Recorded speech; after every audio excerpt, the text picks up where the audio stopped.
Hello friends, welcome to Aroma Homeopathy. मैं doctor Deepshikha आज आपसे बात करने जा रही हूँ थायराइड के बारे में।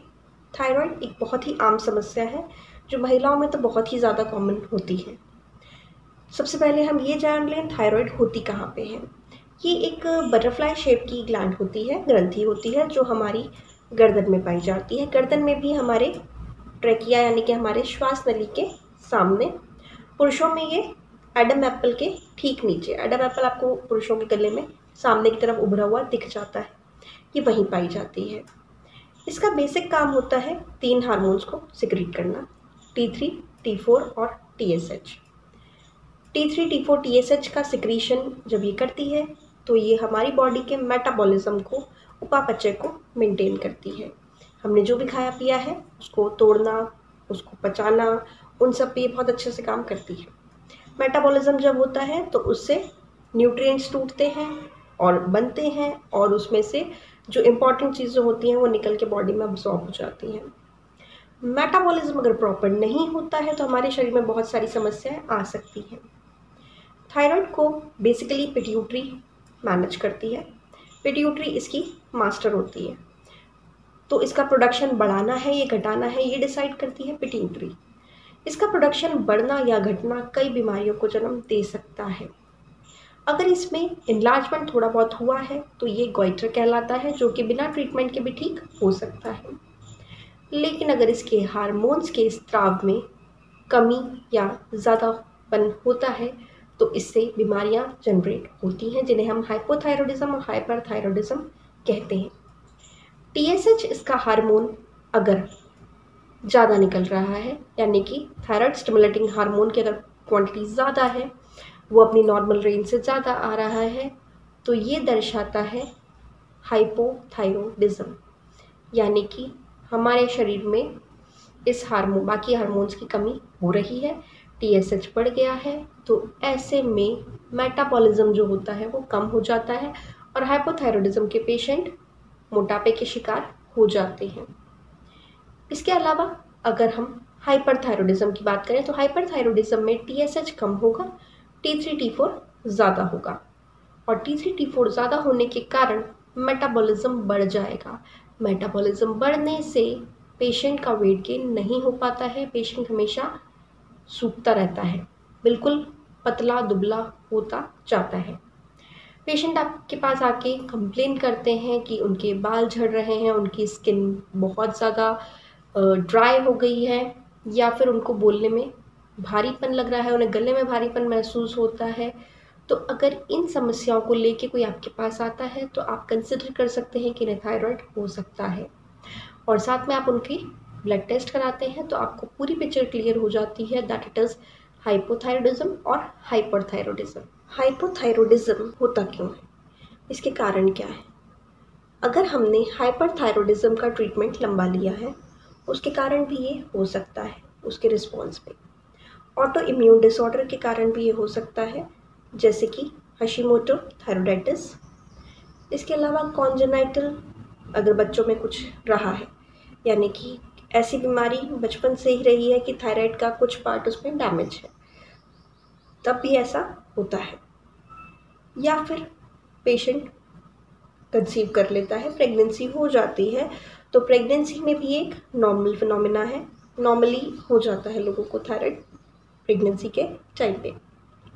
अपार्ट फ्रॉम दिस, आयोडीन की अगर आप में डेफिशिएंसी है तो भी ऐसा होना स्वाभाविक है। अगर आप किसी साइकोलॉजिकल डिसऑर्डर की बहुत टाइम से ट्रीटमेंट ले रहे हैं, उसमें आपको लिथियम दिया गया है, तो भी उसके दुष्परिणाम के रूप में ये आपको हो सकता है। समय रहते अपने कारण को पहचानिए, उसे खुद से दूर करिए। Now come diet for hypothyroidism. आप क्या खा सकते हैं, क्या नहीं खा सकते। For hypothyroidism you can go for iodine, selenium, zinc. इन सब को लेने से आप में हाइपोथायरॉयडिज्म अपने आप नॉर्मल स्टेट में आने लगता है, लेकिन सिर्फ डाइट से नहीं होता, आपको मेडिसिन पे भी जाना पड़ता है। तो डाइट में जैसे आप आयोडीन लें तो आयोडीन आपको नमक में अच्छी मात्रा में मिल जाता है, सीवीड में मिल जाता है, इसके अलावा डेयरी प्रोडक्ट्स में मिल जाता है। सेलेनियम पे अगर हम जाएं तो सेलेनियम आपको फिशेस में अच्छा मिलता है, और इवन एग्स में अच्छा मिल जाता है। अगर हम जिंक की बात करें तो जिंक ऑयस्टर में, चिकन में, बीफ में अच्छा क्वांटिटी में मिलता है। You can go for that. Apart from this what you don't have to eat, आपको क्या नहीं खाना है, फॉर दैट गोइट्रोजन्स जो होते हैं, गोइट्रोजन्स में आते हैं कॉलीफ्लावर, कैबेज, ब्रोकोली, इनको आपको अवॉइड करना है। पीनट्स को, स्ट्रॉबेरीज को, नट्स को अवॉइड करना है कुछ समय के लिए। एक बार आपका थायराइड ठीक हो जाए उसके बाद आप इसका इंटेक भले ही कर सकते हैं, लेकिन जब तक आपको थायराइड इशू है, हाइपोथायरॉयडिज्म स्पेशली है, तब तक आपको इसको अवॉइड करना है। और उसके साथ में आप ले सकते हैं हमारी होम्योपैथिक मेडिसिन्स जो बहुत ही अच्छा इसमें काम करती हैं। थिंग कम्स, आप हाइपोथायरॉयडिज्म कैसे पहचानेंगे, हाइपोथायरॉयडिज्म के मेजर सिम्टम्स क्या होंगे।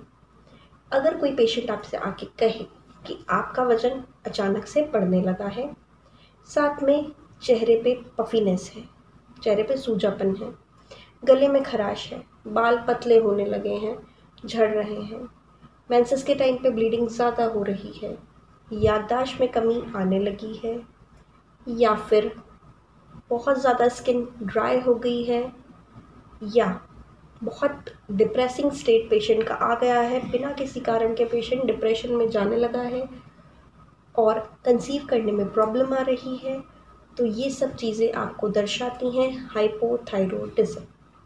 इसमें मसल्स भी काफ़ी वीक हो जाती हैं, जॉइंट्स भी बहुत पेनफुल होते हैं, मसल्स पे क्रैम्प्स भी आने लग जाते हैं।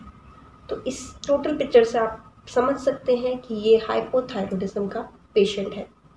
आपको इसमें करना क्या है, प्रॉपर टाइम पे अपने फिजिशियन को दिखाएं, प्रॉपर ट्रीटमेंट स्टार्ट करें।